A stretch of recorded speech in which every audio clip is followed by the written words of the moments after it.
को देखने के लिए तैयार और उत्सुक हैं। जी हाँ, इसरो के गौरवपूर्ण इतिहास में एक और अध्याय जुड़ने जा रहा है और आज हम सब लोग इसके साक्षी बनेंगे। इसरो का पहला मून मिशन चंद्रयान 1 अक्टूबर 2008 में पीएसएलवी।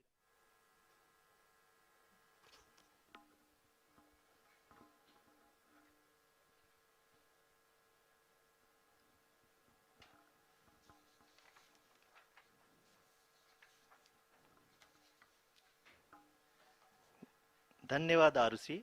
अगर मैं सही मायने में कहूं तो अंतरिक्ष का कोई भी मिशन हो और चाहे किसी भी देश के द्वारा संचालित किया जा रहा हो, इसरो मिशन की निश्चितता और अनिश्चितता के बीच बहुत ही महीन अंतर होता है, जिससे कि एक मिशन सफल या असफल होता है। लेकिन ना हम थके ना हम हारे।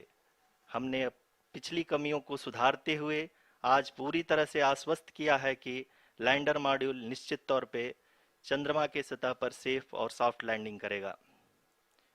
चंद्रयान 1 ने चंद्रमा के सतह पर पानी की खोज करके पहले ही इतिहास रच चुका है।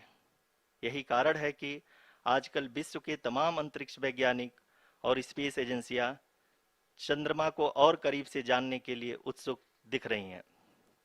अगर हम बात करें चंद्रयान 2 की, जो इसरो का दूसरा मिशन है, जुलाई 2019 में इसरो के सबसे ताकतवर रॉकेट LVM-3 द्वारा सफलतापूर्वक प्रक्षेपित किया गया था और आज भी लगभग 4 साल बाद यह चंद्रमा के 100 किलोमीटर के सर्कुलर ऑर्बिट में घूमते हुए बहुत ही उत्तम क्वालिटी का डेटा प्रदान कर रहा है।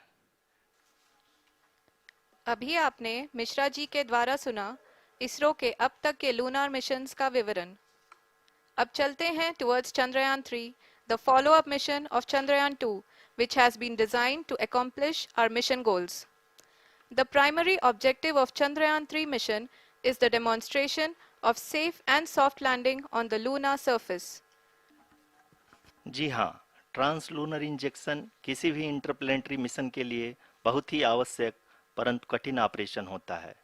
इस सफल मैन्यूवर के बाद चंद्रयान 3 पृथ्वी से दूर निकलकर चंद्रमा के प्रभाव क्षेत्र में एक हाइपरबोलिक ट्रेजेक्ट्री के द्वारा पहुंचाया गया। पुनः 5 अगस्त 2023 को लूनर ऑर्बिट इंसर्शन के द्वारा चंद्रयान 3 को 160 किलोमीटर के पेरीलून और 18,000 किलोमीटर के अपोलून के साथ चंद्रमा के इलिप्टिकल ऑर्बिट में स्थापित कर दिया गया। TLI के तरह LOI भी एक बहुत जटिल ऑपरेशन होता है। इसमें हमें यह ध्यान देना आवश्यक होता है कि उपग्रह के वेग मान को एक निश्चित बिंदु से घटाया जा सके। अन्यथा अब तक के इस पूरे अभियान में यह भी सुनिश्चित किया गया कि सारे ऑर्बिट मैन्यूअर्स इस प्रकार किए जाएं कि लैंडिंग साइट पावर डिसेंट की शुरुआत से ही लैंडर के ऑर्बिटल प्लेन में बना रहे। चंद्रयान 3 का मिशन प्लान लगभग चंद्रयान 2 के तरह ही बनाया गया है।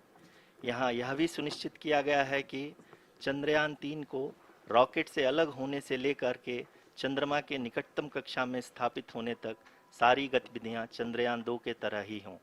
और अब हम यह कह सकते हैं कि यह प्लान पूरी तरह से 100% सफल रहा। हालांकि लैंडर जी हाँ, अब हम पावर डिसेंट के बहुत ही करीब आ चुके हैं। हम आपको बताते चलें कि पावर डिसेंट को कुल 4 चरणों में बांटा गया है। सबसे पहले आता है रफ ब्रेकिंग फेज, जिसमें लैंडर की ऊंचाई को चंद्रमा की सतह से 30 किलोमीटर से घटाकर 7.4 किलोमीटर कर दिया जाएगा। इस पूरी प्रक्रिया को पूरा करने में लगभग 11.5 मिनट लगेगा और इसका समानांतर वेग 1680 मीटर प्रति सेकंड से घटाकर 358 मीटर प्रति सेकंड हो जाएगा। अभी हम लोग पावर डिसेंट शुरू होने से जस्ट कुछ ही पल दूर हैं। लगभग हम ये कह सकते हैं कि 900 मीटर प्रति सेकंड वेलोसिटी को कम किया जा चुका है।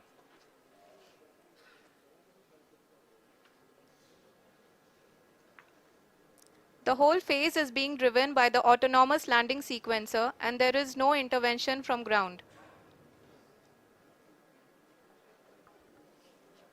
जी हाँ आरुषि, अभी आप अपनी स्क्रीन पे देख सकती हैं कि जो करंट आल्टीट्यूड है चंद्रमा के सतह से लगभग 10 किलोमीटर के आसपास है।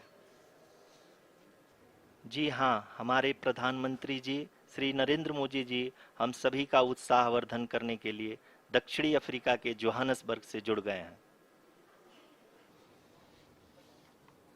जी हाँ, आप अपनी स्क्रीन पे देख सकते हैं कि लैंडर की ऊंचाई अब चंद्रमा के सतह से लगभग 3 किलोमीटर से कम हो चुकी है। We are very close to the moon's surface, nearly 2.6 kilometers as we can see.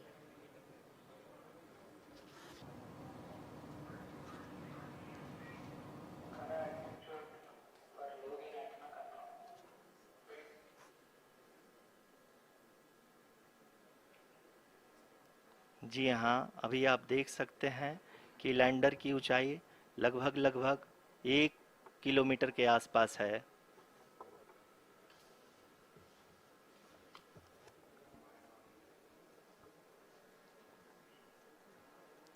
We are nearing the final phase of the power descent, which is going to be the vertical descent phase or the local navigation phase. जी हाँ, अब हम fine breaking waves के एकदम करीब आ चुके हैं। हाँ, आप तालियों के गड़गड़ाहट से सुन सकते हैं कि हम लोगों ने तीसरे चरण को भी बहुत ही सफलतापूर्वक हासिल कर लिया है और अभी हम वर्टिकल डिसेंट फेज में आ चुके हैं, जिसकी शुरुआत भी बहुत ही अच्छे ढंग से हो चुकी है।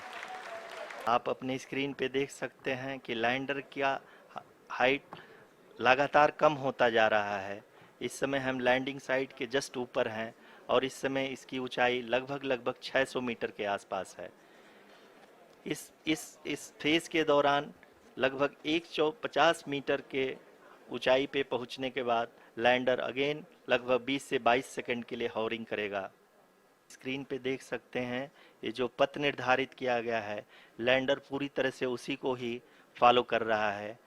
इस समय हम लगभग 200 मीटर की हाइट से भी कम आ चुके हैं। हाँ, आप इस तालियों के गड़गड़ाहट को सुन सकते हैं जो कि सेकंड हाइब्रिड फेज के कंप्लीट होने के बाद इन सारे वैज्ञानिकों के द्वारा की जा रही है।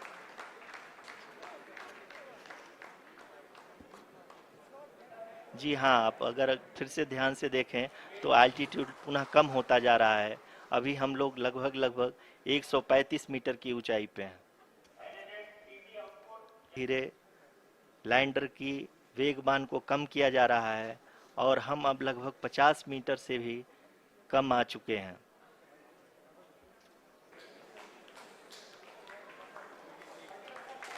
जी हाँ, आप अपने स्क्रीन पे देख सकते हैं कि हम lander module People are applauding. Let lander us all module wait to hear from the Secretary Department of Space and Chairman ISRO, Shri S. Somnath. Lander module पूरी तरह से सेफली और सॉफ्टली चंद्रमा के सतह पे लैंड हो चुका है। ये हम लोगों के लिए बहुत ही गर्व की बात है। हिंदी में एक कहावत है कि चंदा मामा दूर के, लेकिन अब हम ये कह सकते हैं कि चंदा मामा अपने घर के। बहुत ही उम्दा. The hard work of the entire ISRO community has come to fruition.